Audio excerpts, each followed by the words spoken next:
নমস্কার, আপনাদের সবাইকে স্বাগত। কামাল করে দিয়েছে ভারত। আজ পৃথিবীর কোনো দেশের কাছে এমন কোনো অস্ত্র নেই যা এই অস্ত্রের সঙ্গে প্রতিদ্বন্দ্বিতা করতে পারে। আর ভারত যেখানে একবার এই অস্ত্র মোতায়েন করবে সেখানেই শত্রু শেষ হয়ে যাবে। দেশের পাখি চাইলেও মারতে পারবে না, এবং শত্রু দেশ ভারতের বিরুদ্ধে কোনো চেষ্টা করলে এই অস্ত্র চোখের পলকে শত্রু দেশের কাজ শেষ করে দেবে। আসলে পুরো ব্যাপারটাই এই রকম। সম্প্রতি ভারত তার PGLRSM প্রস্তুত করেছে। PGLRSM হতে চলেছে একটি প্রতিরক্ষা ব্যবস্থা। বর্তমানে এই প্রতিরক্ষা ব্যবস্থা বিশেষভাবে আমাদের নৌবাহিনীর জন্য তৈরি করা হয়েছে, যা PGLRSM এর মতোই 2022 সালে নিরাপত্তা সংক্রান্ত মন্ত্রিসভা কমিটির অনুমোদন করে এবং টাকাও বরাদ্দ করা হয়। এই প্রতিরক্ষা ব্যবস্থা তৈরির জন্য $6 বিলিয়ন দেওয়া হয়েছিল, কিন্তু 2022 থেকে এখনো পর্যন্ত এই প্রতিরক্ষা ব্যবস্থা নিয়ে কোনো বড় খবর সামনে আসছে না।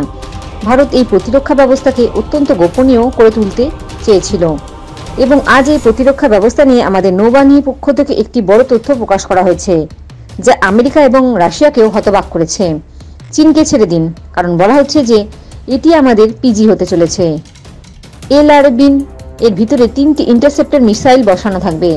প্রথম ইন্টারসেপ্টর মিসাইলের রেঞ্জ হবে 150 কিলোমিটার, দ্বিতীয় ইন্টারসেপ্টর মিসাইলের রেঞ্জ হবে 250 কিলোমিটার, তৃতীয় ইন্টারসেপ্টর মিসাইলের রেঞ্জ হবে 350 কিলোমিটার। এটি প্রতিরক্ষা ব্যবস্থায় সাহায্য করবে। এর সাহায্যে আমরা সহজেই 150 থেকে 350 কিলোমিটার রেঞ্জের শত্রু যুদ্ধবিমান, ড্রোন, ক্ষেপণাস্ত্রগুলিকে গুলি করতে পারি। এটি এই প্রতিরক্ষা ব্যবস্থার সবথেকে বিশেষ জিনিস হতে চলেছে, এবং এটি এই প্রতিরক্ষা ব্যবস্থার হাইলাইট পয়েন্টও হতে চলেছে।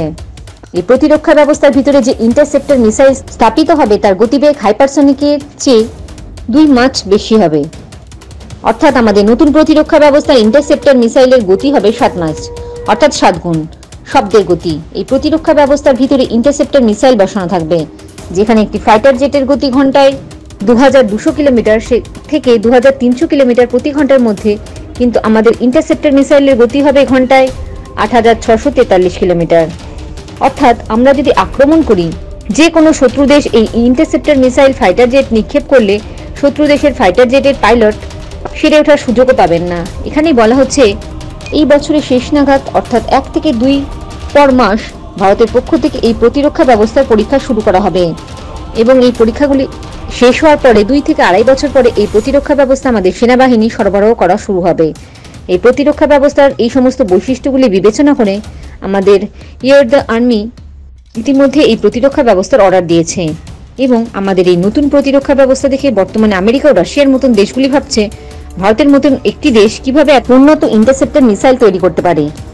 এবং এখন আপনি কমেন্ট করে বলতে পারেন যে আমাদের সেনাবাহিনী কতগুলি PGLRBIN থাকতে হবে। আপনি কমেন্ট বক্সে উত্তর দিতে পারেন। জয় হিন্দ, জয় জওয়ান, জয় কিষান।